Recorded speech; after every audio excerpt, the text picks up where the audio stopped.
Kesempatan sore ini saya ingin menyampaikan sebuah hadis diriwayatkan oleh Imam Ad-Dailami dari Addi bin Hatim bahwa Rasulullah sallallahu alaihi wasallam bersabda, "Sittatu asya'a tuhbitul a'mala."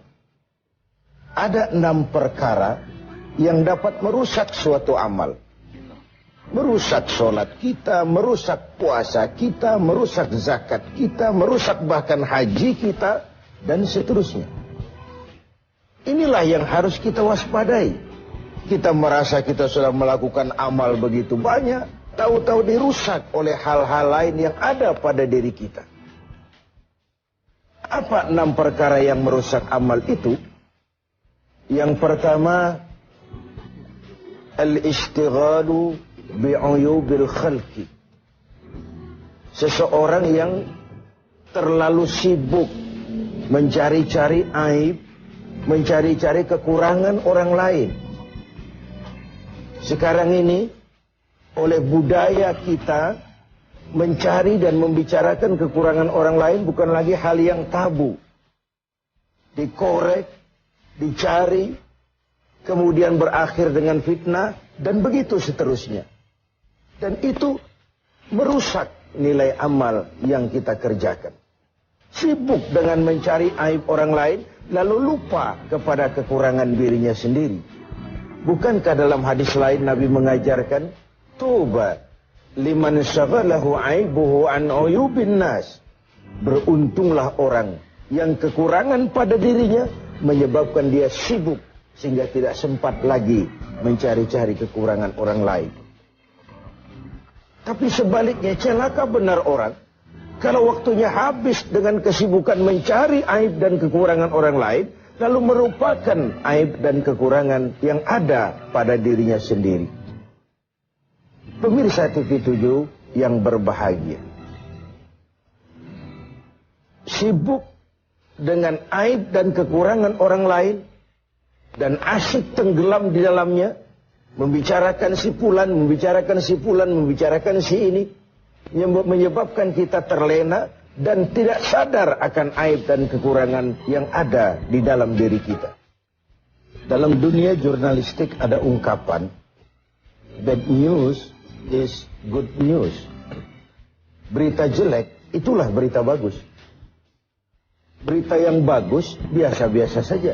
Tapi berita jelek kalau diangkat, dikemas sedemikian rupa, bisa jadi berita bagus, menarik, kejutan, menimbulkan rasa ingin tahu, dan begitu seterusnya. Termasuk dalam konteks ini, setiap hari sekarang ini, kita dijejali berbagai tayangan-tayangan yang sibuk dengan aib dan kekurangan orang lain. Sehingga mengakibatkan itu lalu menjadi budaya kita, dan hal-hal yang tabu tidak lagi dianggap tabu. Hal-hal yang sebenarnya memalukan sudah dianggap tidak memalukan. Sementara sedikit sekali contoh dan pelajaran yang bisa diambil dari hal-hal seperti itu. Karena itu, dengan melaksanakan ibadah Ramadan, kita juga harus mawas diri. Jangan sampai terjebak di dalam kegiatan istighal bi'uyubil khalqi. Sibuk mencari aib dan kekurangan orang lain, sampai melupakan kekurangan dirinya sendiri. Yang kedua, yang bisa merusak amal itu adalah wa qaswatul qalbi.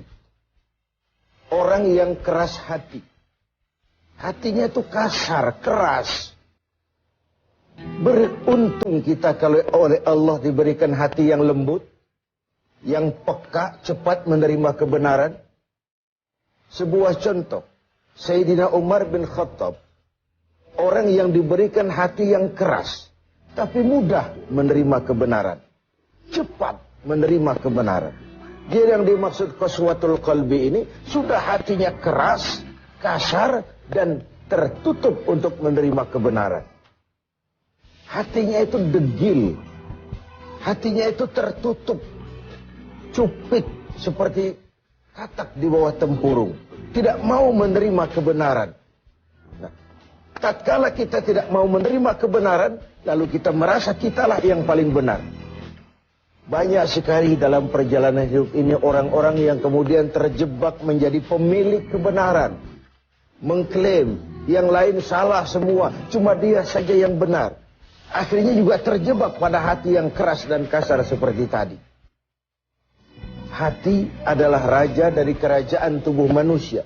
Sementara anggota badan kita yang lain cuma prajurit saja. Kaki hanya berjalan, tangan hanya mengambil, mata hanya melihat, telinga hanya mendengar. Kalau hati cenderung dan memerintah ke arah situ.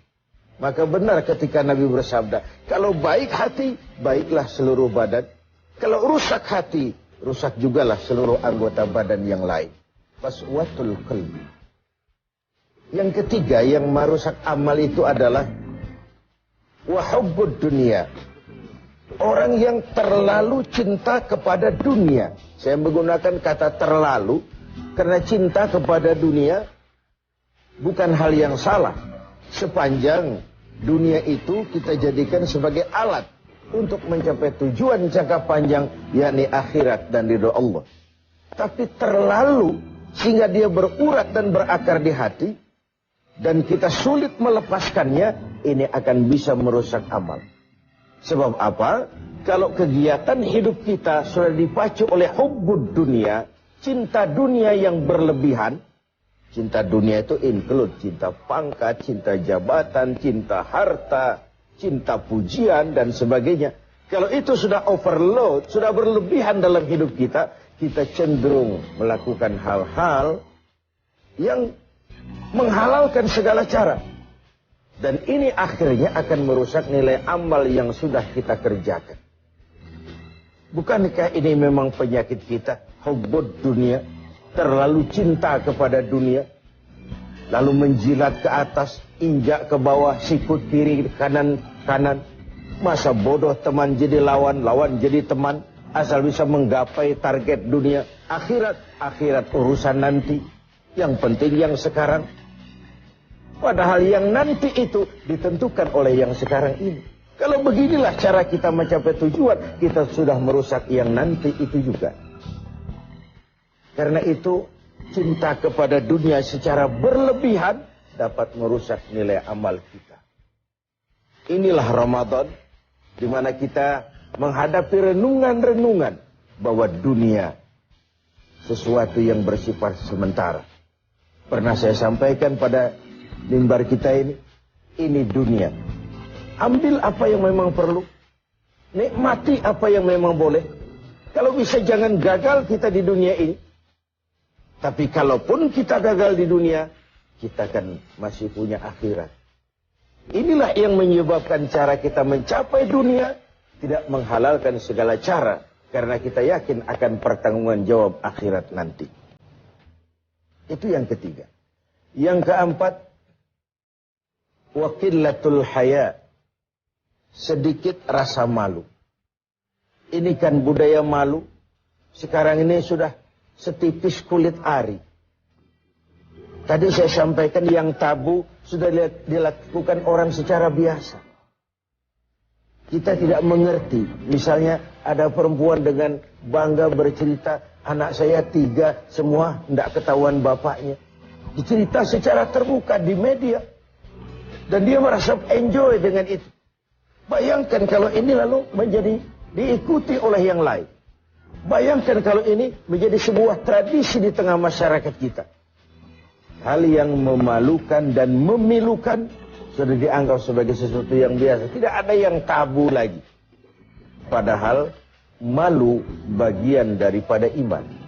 Tidak ada rasa malu kurang syarat untuk mempunyai nilai-nilai keimanan. Nah, dengan puasa kita justru menimbulkan rasa malu yang paling tinggi, yaitu malu kepada Allah Subhanahu wa ta'ala.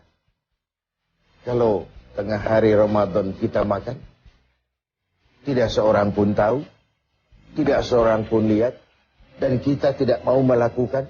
Kenapa? Karena kita malu. Malu kepada siapa? Malu kepada Allah Subhanahu wa ta'ala. Dan ukurannya adalah nurani. Ukurannya adalah nurani. Yang kelima, yang merusak nilai amal kita adalah watulul amal. Orang yang terlalu panjang angan-angan. terlalu muluk cita-cita.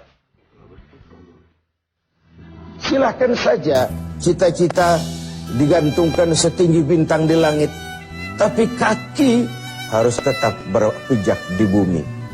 Kaki harus tetap berpijak pada realitas.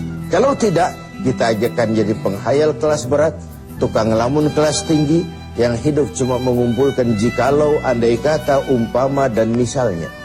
Orang sudah kemana-mana, kita masih terjebak di situ. Yang terakhir, wa zalimun la yantahi. Yang merusak amal adalah perbuatan zalim yang tidak pernah sanggup kita hentikan. Zalim dari kalimat zalama, kegelapan. Kita terlahir putih, bersih, suci. Kitalah yang menghitamkan diri kita sendiri dengan perbuatan-perbuatan yang menentang Allah. Dan itu artinya kita zalim kepada diri kita sendiri. Semoga kita dapat menjaga diri dari hal-hal yang merusak